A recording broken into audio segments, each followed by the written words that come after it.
Welcome back to another video, and today we're going to be discussing everything to do with Hedera Hashgraph, doing a deep dive on the project, and ultimately giving a price prediction for the end of 2025.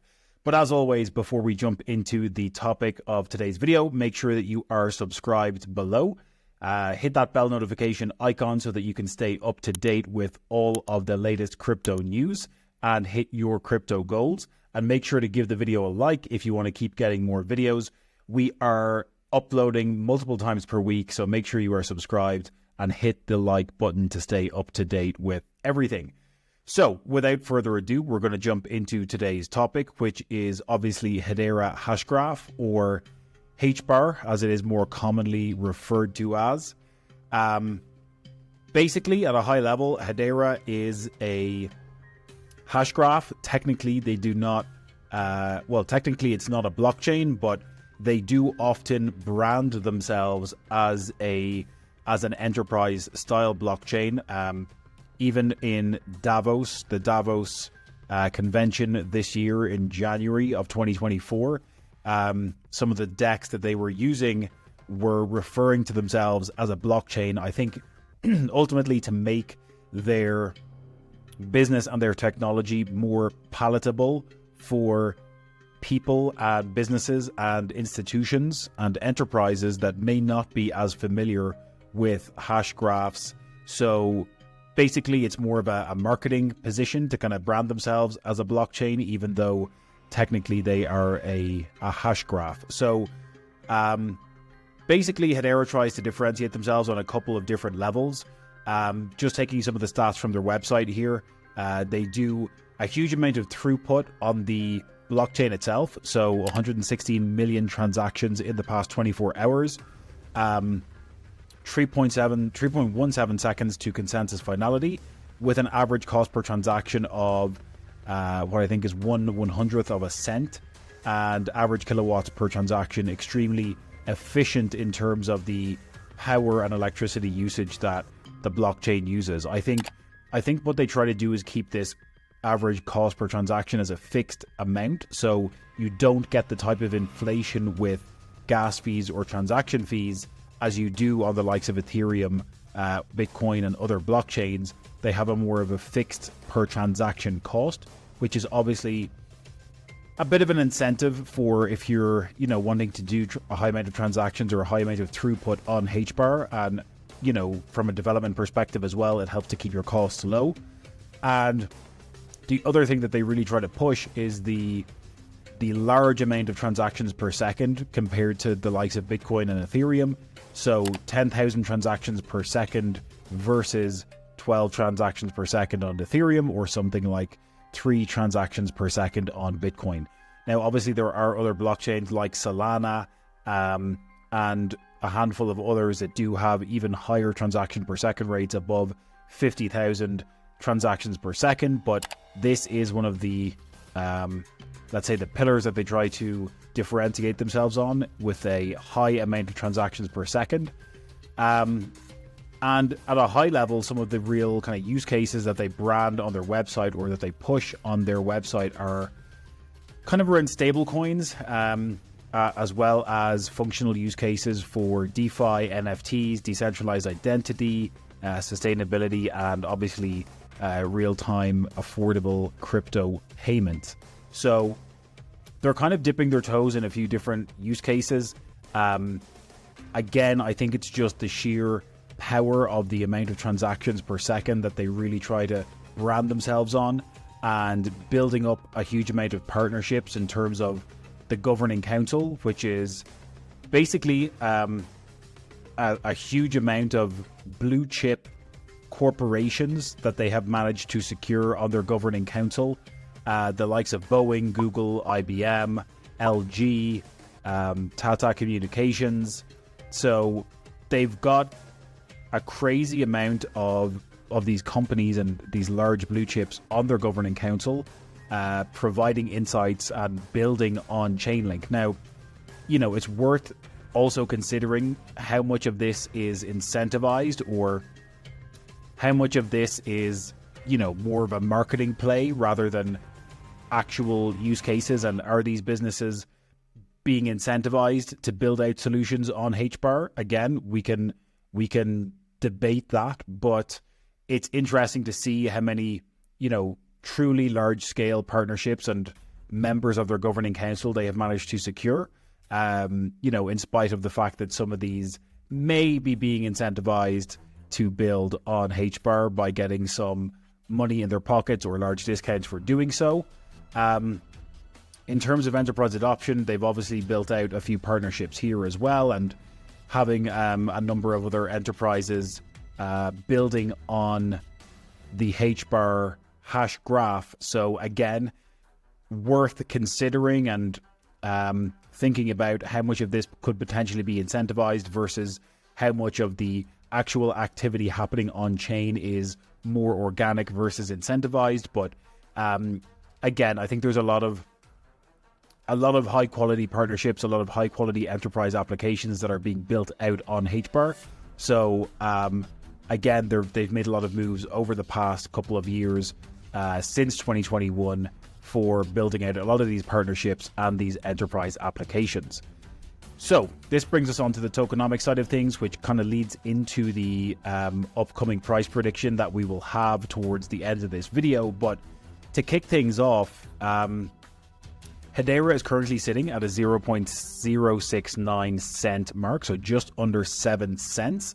It did have a nice bit of a rally in Q3 of last year, so we saw this little bump here. It was sitting around the 4 cent mark around here in November, December of 2023, and it even got all the way up to about 9 cents a couple of weeks ago before kind of pulling back just under 7 cents in the past week or so. So it did also have an all-time high in the previous bull run of 50 cent. Now, the big caveat to this is that since the previous bull run in 2021 with that peak of 50 cents is the fact that they have a lot more coins in circulation as part of the circulating supply. So we can see here that the max supply for HBAR is 50 billion with a B. 50 billion HBAR will ever exist, and I think they have a roadmap out until 2035, I think, is the year that the full entire max supply will be actually up to date with all the coins in circulation. That will happen by the year 2035, I believe, according to their roadmap. But between now and 2035, the remaining 16.5 billion, let's say, of the HBAR coins will be distributed between now and 2035. So again, this number of the circulating supply of 33.5 billion, this has increased significantly since the 2021 all-time high. So I think it has increased by about 30 to 35%. So the amount of coins in circulation when this 50 cent price hit its all-time high in 2021 was about 30 to 35% less than this 33 billion. And this matters when it comes to the tokenomic side of things, because as we know, essentially what we need to do is divide the entire circulating supply by the market cap of Hedera to get the price per coin, and that's what we're going to be doing for our price prediction. So what that means is the network and the market cap of Hedera is going to have to be exponentially higher than it was in the previous bull run to justify the same type of price, the same type of all-time high. And that is due to the fact that there is 30 to 35% more HBAR in circulation than there was at the peak of the bull market in 2021. So all of those caveats are worth mentioning. And I think the other factor that I want to consider, from having been doing a bit of research on this, is the amount of coins or the amount of HBAR that were sold through simple agreements for future tokens, or SAFTs as they call them. So what this basically means is what Hedera did back in 2018, 2019 was they basically sold Hedera to a bunch of investors at a very reduced rate. And you can go and check, the intricacies of all these details yourself, maybe in more detail. But the long story short is the fact that they sold a whole bunch of HBAR to early stage investors as part of these simple agreements for future tokens, which means that all of these investors got Hedera at a very low rate. Now, those Hedera were locked for a couple of years, and I think percentage of them are still locked at the moment. But what it also means is, depending on the price that these investors bought in as part of the simple agreement for future tokens, some of them are sitting maybe at a slight loss. I think a large percentage of these were sold to these investors around the 9 or 10 cent mark. Now, there was an original simple agreement for future tokens where investors got them at a much cheaper price, and they're obviously have a return on their investment already and probably have sold a good chunk of them. But I believe, based on some of the later simple agreement for future tokens, some of those investors are maybe at a slight loss or only at a very small return on investment on that initial SAFT. So what that means is, and what I'm thinking is basically that large amounts of these holders who bought in at this early stage simple agreement for future tokens are going to be holding their tokens, and when it comes to the next cycle, a lot of these businesses are going to be, or a lot of these people and investors are going to be wanting to sell off their tokens and their HBAR to ultimately cash in on their SAFT and cash in on their gains. Now, you'll see other price predictions for HBAR, which, some people are calling for a $2 HBAR. Some people are saying, anywhere from $1 to $2 and, $1.80 to $2, or even going past the $2 mark. I think that is uber bullish. And I think, based on some of this research around the amount of HBAR that these investors could potentially be selling off, I think, being more realistic, we want to just factor that into our price prediction. So the current price of HBAR is obviously just under 7 cents, all-time high of 50 cents, current circulating supply of 33 billion, max supply of 50 billion. What does this look like when it comes to our price prediction? So first up, we've got the bear case scenario. So again, what we're looking at here is thinking about where can the overall crypto market get to in terms of overall market cap. So a bearish case for the next bull run would be a 4 trillion overall market cap. Then we have to think about how much dominance can HBAR achieve as part of that overall market cap. In the previous bull run, at the 2021 all-time high, HBAR achieved a 0.25% dominance. So what we're saying here as part of this calculation is that HBAR is going to perform ever so slightly better and achieve a 0.3% market dominance, improving upon the 2021 bull run. And that would give it a 12 billion market cap.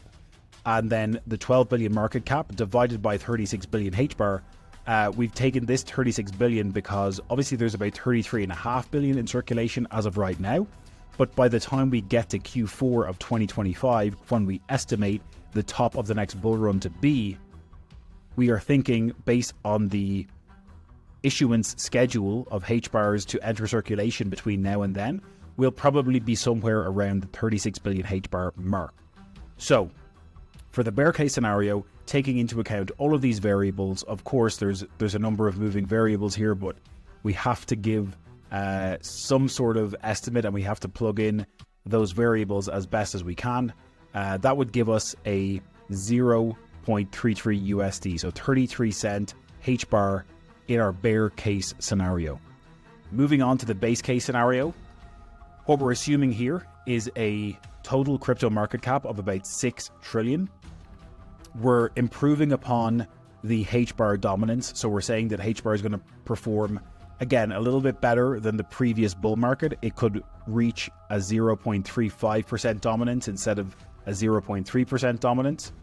That would give us a market cap of 21 billion in total for all of the HBAR, and dividing that by our 36 billion HBAR, that gives us a base case scenario of a 58-cent HBAR price prediction. Finally, moving on to our bull case scenario, we have got a bull case of a total crypto market of 8 trillion overall. We're saying that HBAR could potentially reach a 0.4% dominance, so definitely outperforming what it did in the previous bull run. That would give us a 32 billion market cap divided by 36 billion HBAR, giving us an 89-cent HBAR price prediction. So they are our 3 scenarios. Again, some people might call all 3 of these scenarios even a little bit bearish. It might be, it may be, you know, even looking at a number like 32 billion, it seems like quite a large market cap, but you know, something like Cardano went to like a 95 billion market cap in the previous bull run. And this would be, you know, hitting 32 billion would really just be basically achieving 1/3 of what Cardano achieved in the previous bull run. Obviously, Cardano is a bigger project at the moment, but I don't think it's too unrealistic to say that HBAR could definitely achieve 1/3 of the market cap of what Cardano achieved in the previous bull cycle. So, you know, some people might argue that it could go a lot higher, that we could definitely see a 50 billion market cap, which would definitely push us over the $1 mark. So perhaps this entire analysis is maybe a little bit more on the conservative side, and I think some of that is driven by some of this information that I've recently been reading about the different the SAFTs and the amount of people that might want to be offloading HBAR as we hit those, you know, the 33 cent mark or the 50 cent mark. So it'll be interesting to see how it plays out, but that is our price prediction for HBAR for the top of the next bull run. Let us know in the comments below. Where do you think HBAR can go? Are you holding HBAR as part of one of your bags? Do you think it has the potential to go past $1? Do you think it has the potential to get closer to $2? So let us know in the comments below what your thoughts are. As always, we're going to be dropping new videos every single week, multiple videos per week. So make sure you are subscribed below. Make sure you give this video a like and a thumbs up. Hit the bell notification icon to stay up to date with all the latest news in the crypto space, and hit your crypto goals. We will catch you in the next one.